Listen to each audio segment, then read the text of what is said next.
राम, वरिष्ठ हनुमान की जय, सीताराम भगवान की जय, अपने अपने गुरुजनों साधुजनों की जय, माता पिता की भी जय। देखिए, आज एक ऐसी बात मैं आपको बताने जा रहा हूँ, शायद कुछ लोगों को अच्छी लगे, कुछ लोगों को ना लगे, और मैं दावे के साथ कहता हूँ कि सिर्फ 1% लोगों को ये बात जचेगी, अच्छी लगेगी, समझेगी, क्योंकि हर बात सबको समझाना संभव नहीं है। हमारे एक शिष्य ने पूछा कि गुरुजी, बहुत सारे साधु संत कुछ थे जो विदेशों में जाके बैठे और विदेशों में उन्होंने ज्ञान का प्रचार प्रसार किया, क्यों भारत में लोग कम पढ़े थे? तो हमारा जवाब ये था कि देखिए, अगर कोई चीज़ हमें किसी को देनी या सिखानी हो तो उस पात्रता का वो व्यक्ति भी होना चाहिए, और ज़रूरी नहीं कि आप जहाँ पे रहते हों वहाँ पे ही सभी पात्रता के लोग रहें। जैसे अगर किसी को हमें तलवारबाजी सिखानी है तो उस पात्रता का वो व्यक्ति होना चाहिए। अगर छोटे बच्चे के हाथ में हम तलवार देंगे तो क्या होगा, आपको पता है? अब ज़रूरी नहीं कि आप जहाँ पे रहते हैं वहाँ पे सब छोटे बच्चे हों और हम उनके हाथ में तलवार दें, ये संभव नहीं है। ये पूरी पृथ्वी किसी देश काल सीमा से बंधी नहीं है, हमने बांधा है उनको। पुराने ज़माने में ऐसा था नहीं, आने वाले कुछ कालखंड में ये सब चीज़ें हुई हैं। इसलिए साधु संत उन लोगों को ज्ञान देने गए जो कैपेबल थे वो ज्ञान लेने के लिए। शास्त्रों में भी कहा गया है कि ज्ञान उसी को दो जो उसको लेने की पात्रता रखता हो, अन्यथा आपने किसी ऐसे व्यक्ति को ज्ञान दिया जो ज्ञान का अधिकारी ही ना हो तो वो ज्ञान की अवहेलना ही करेगा। आज भी कुछ लोग जगाने की कोशिश कर रहे हैं, लेकिन हमें जगना ही नहीं। हम उनके ज्ञान की अवहेलना करते हैं। लेकिन कोई अगर मंच पे बैठ के कथाओं के नाम पे मनोरंजन करे आपका, कथा तो अलग, कथा तो ही बाद में, कथा तो बाद में, पहले मनोरंजन। ना कथा थी ना ज्ञान था, सिर्फ मनोरंजन था, आपको ये जचेगा। लेकिन कोई अगर सत्य बोल रहा है तो आप बोलेंगे नहीं नहीं ये गलत बोल रहा है, क्योंकि हमारे समाज में, हमारे दिमाग में ये सोच है कि जो 99 लोग बोलेंगे वही सत्य है, 1% लोग जो बोलेंगे वो असत्य। और अगर ऐसा है तो कृष्ण असत्य है, राम भी असत्य है, क्योंकि बहुत कोशिश की उन्होंने ज्ञान को मिटाने की, लेकिन मिटा नहीं हमसे। तो ये जवाब हमारा यही है कि जो ज्ञान के पात्र हो उसको ज्ञान दिया जाए, भले वो किसी भी देश में रहे। और एक बात समझिए, ये दूसरा विषय मैं आपको बताने जा रहा हूँ, हमें हमेशा जीना कहाँ चाहिए, भूतकाल में या वर्तमान काल में या भविष्य में? मिथ्या होती है वो जीवन जो हम भविष्य में जीते हैं, और राख होती है वो जीवन जो हम भूतकाल में जीते हैं। व्यक्ति जीवित मालूम तभी पड़ता है जब वो वर्तमान में जीता है। आज अभी इस वक्त तुम किस मनस्थिति में हो, यही तुम्हारा सत्य जीवन है। बहुत से लोग बोलेंगे कि सत्य मृत्यु होता है, नहीं, हम थोड़ा अलग हैं इन सब चीज़ों से। सत्य वर्तमान होता है। लोग बोलेंगे आपसे कि यह सब मोह माया, यह शरीर एक दिन खत्म होना है, और ज़रूर ख़त्म भी होना है। लेकिन राम भगवान को, कृष्ण भगवान को, सभी साधु संतों को, बड़े देवी देवताओं को भी पृथ्वी पे आके शरीर धारण करना पड़ा। क्या उनको पता नहीं था कि ये एक दिन नष्ट होने वाला है? फिर क्यों रचना की इस शरीर की? और भगवान ने जिस शरीर की रचना की उसको तुम असत्य कैसे मान सकते हो? जिस शरीर को बैठ के तुम अपने 7 चक्र जो बोलते हो वो एक्टिवेट करने की, वो जागृत करने की कोशिश करते हो, उसको तुम असत्य कैसे मान सकते हो? जिस शरीर के माध्यम से तुम खुद पैदा हुए उसको तुम असत्य कैसे मान सकते हो? असत्य तुम तब मालूम पड़ते हो जब ये तुम्हारा शरीर नहीं होता। जब तस्वीर तुम्हारी दीवार पे लग जाती है तब तुम असत्य मालूम पड़ते हो। तब अगर हम किसी को बोलें कि देखो मुझे ये सामने दिखे, जो तस्वीर में थे ये सामने मुझे दिखे, तो लोग बोलें कि असत्य है, आपका मन का भ्रम है, ये तो नहीं है इस दुनिया में। अगर मैं किसी को, जीवित व्यक्ति को बोलूं कि देखो ये मेरे सामने है, तो लोग वो स्वीकार करके हाँ सच में सामने है। जो मैंने अभी आपको बात बताई है तस्वीर वाली और जीवित व्यक्ति वाली, इस विषय को थोड़ा गहराई से सोचिए। कुछ विषय हम हमेशा आपको सोचने के लिए रखते हैं, हम हमेशा उसका आपको गहराई से ज्ञान तो देते हैं, देने की कोशिश भी करते हैं, लेकिन कुछ विषय अगर आप समझेंगे, सोचेंगे, तो आप अध्ययन करेंगे तो आप जान पाएंगे। जापान में आप हमेशा देखते होंगे तलवारबाजी के जो वहाँ पे शिक्षा दी जाती है, उनके बाहर लिखा जाता है कि भगवान का घर, हाउस ऑफ गॉड, ऐसे कुछ वो लिखते हैं। वहाँ पे एक परंपरा है, और बहुत से देशों में और भी परंपरा है ऐसा लिखने की, जहाँ पे तलवारबाजी वगैरह ये सब ज़्यादा सिखाते हैं।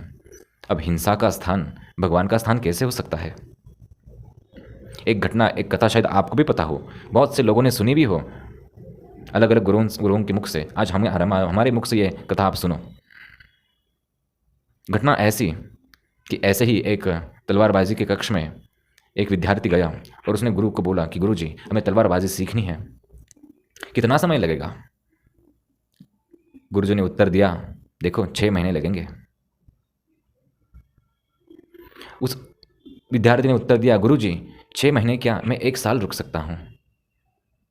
तब गुरुजी ने उत्तर और दिया कि अब पता नहीं कितना समय लगेगा, 1 मिनट में भी तुम सीख जाओ या फिर पूरा जीवन निकल जाए। विद्यार्थी बोला, कोई बात नहीं गुरुजी, हम रुकेंगे। 1 साल बोला आपने, मैं रुकूंगा। आपने ज़्यादा समय बोला, मैं रुकूंगा। गुरुजी ने बोला, ठीक है, आज से तुम आश्रम में आ सकते हो और मैं जो बोलूँगा तुम्हें वो करना पड़ेगा, और मैं जब तक आपको विद्या का ज्ञान ना दूँ तब तक आप मुझे पूछेंगे नहीं कि आप मुझे ज्ञान कब देंगे। मैं जब मेरी मर्जी रहेगी तब मैं तुम्हें ज्ञान देना शुरू करूँगा, तब तक तुम आश्रम में रह के सारी व्यवस्था संभालो, लोग काम करते हैं उनको मदद करो, झाड़ू पोछा लगाओ, बर्तन धो, खाना बनाओ। विद्यार्थी बोला, ठीक है, कोई बात नहीं गुरुजी। ऐसे ही बर्तन धोते धोते, झाड़ू मारते मारते, कचरा साफ करते करते, सबके कपड़े धोते धोते 1 साल बीता, 2 साल बीते, 3 साल बीते। अब इसके बाद 3 साल बाद अचानक से गुरुजी ने, वो कपड़े धो रहा था और अचानक से गुरुजी ने पीछे से आके उस पर लकड़ी की काठी से वार करना शुरू किया और विद्यार्थी ने बचाव करना शुरू किया। विद्यार्थी चौंक गया, गुरुजी से पूछा, गुरुजी आपने ऐसा क्यों किया? गुरुजी ने उत्तर दिया, आज से तुम्हारी शिक्षा शुरू, और मैं तुमको कभी भी वार करूंगा और तुम्हें जागरूक रहना है। तुम्हें हर क्षण अपने मस्तिष्क को जागरूक रखना है, क्योंकि वार कभी भी हो सकता है। तुम काम करो फिर भी तुम्हें जागरूक रहना है।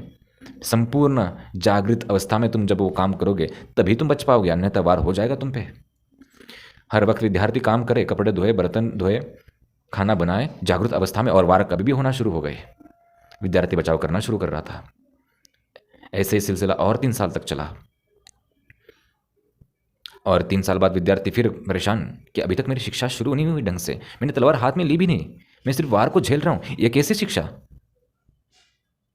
गुरुजी ने फिर बोला कि तुम्हारी शिक्षा आरंभ जरूर होगी, थोड़ा और प्रयत्न करो, प्रयास करो बचने की। एक दिन ऐसे ही विद्यार्थी के मन में आया कि मैं तो सब वार अपने झेल रहा हूँ, बचाने की कोशिश भी कर रहा हूँ और बच भी रहे हैं। आज 3 साल बाद मुझे ये प्रयास भी हुआ, आज मुझे 3 साल बाद ये प्रैक्टिस भी हुआ कि मैं वार झेल लेता हूँ, बचा लेता हूँ। क्या सच में हमारे गुरुजी भी ये वार झेल लेंगे? तो उसने इस चीज़ का उत्तर जानने के लिए जब गुरुजी सोए थे तब वार किया गुरुजी के ऊपर, और वार करने से पहले गुरुजी बोले, रुको, तुम वार करना चाहते हो लेकिन मुझे पहले से पता है। अब विद्यार्थी और अचित हुआ और शौक हुआ, उसने बोला, गुरुजी आपको कैसे पता कि मैं वार करने वाला था, आप तो सोए थे।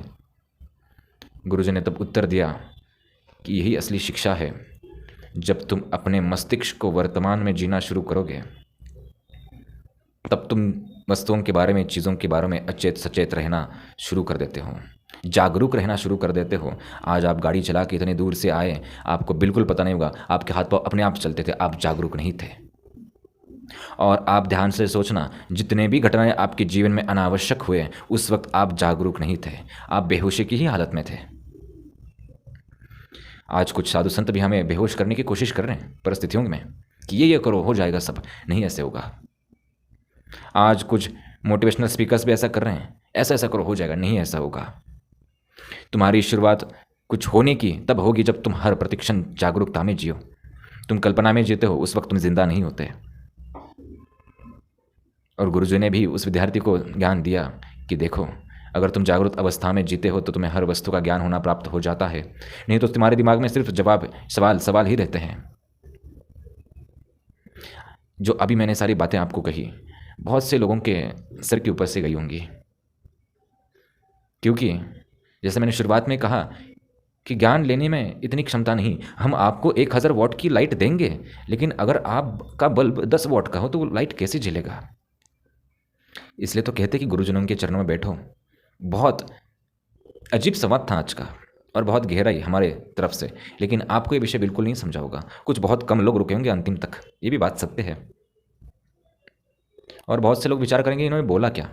इसके लिए आपको पहले गुरु के चरणों में बैठना पड़ेगा कि गुरु बोलता कैसे हैं, गुरु जी क्या बोलने का तरीका कैसे होता है। अपने अपने गुरुजनों के चरणों में बैठे कभी।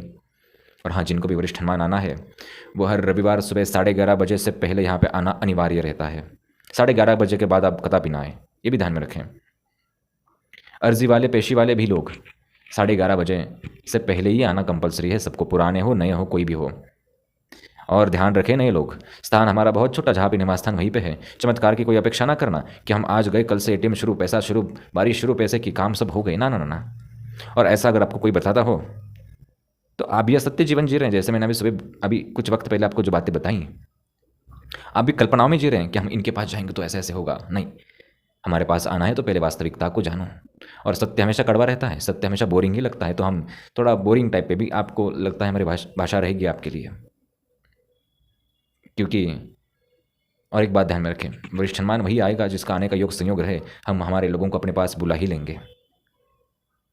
कुछ लोगों को आना तो है लेकिन सोच में पड़े हैं कि जाए कि न जाए। आपको जब बुलावा आएगा तो आप खुद को रोक ही नहीं पाओगे, ये भी ध्यान में रखें।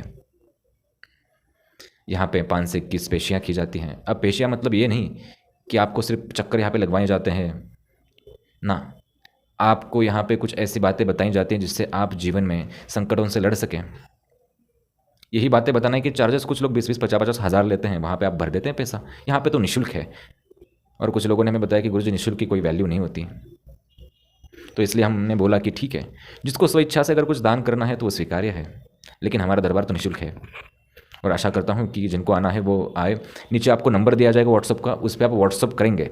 और ध्यान में रखें, व्हाट्सअप करने के तुरंत बाद आपको रिप्लाई आया ऐसा नहीं हो सकता। हम पूजा पाठ में रहते हैं, हमारा कोई अगर व्हाट्सअप वो देख ले और उन चीज़ों में जो जब हमको वक्त रहे तो हम वो मोबाइल हाथ में लेके आपको रिप्लाई देने की कोशिश करेंगे ज़रूर, लेकिन समय लगेगा।